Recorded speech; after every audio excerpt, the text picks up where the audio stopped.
On est chez un patient qui est atteint de la maladie de Charcot et on vient chez lui tous les matins et tous les après-midi pour lui faire des soins. On lui fait la toilette, on lui fait les soins de trachéo et de sa GPE. De pouvoir avoir pu mettre tout ça en place, ça fait qu'il a pu rester chez lui, avoir ses soins, avoir ses habitudes.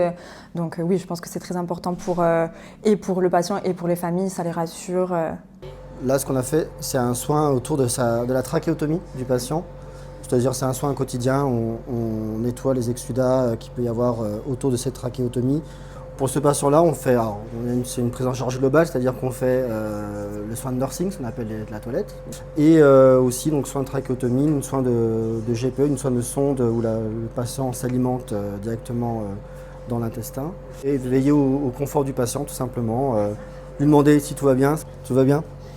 Le sourire dit qu'apparemment ça a l'air d'aller, donc tant mieux. Voilà, vérifier aussi le matériel, donc c'est-à-dire que là, ce monsieur est sous un appareil respiratoire, donc c'est un appareil qui l'aide à inspirer, à expirer. Donc voilà, on vérifie les paramètres, on doit changer des fois de temps en temps le matériel, enfin les choses qui s'usent, c'est-à-dire les filtres, les tubulures. Avant, j'étais infirmière en cardiologie et donc à l'hôpital Ajaccio. Et en fait, c'est une approche complètement différente des soins. On rentre dans l'intimité des gens, on rencontre les familles des patients. Il y a plein d'acteurs qui se mettent en jeu et c'est pas du tout la même approche, c'est vraiment complètement différent et c'est plus intimiste et je préfère.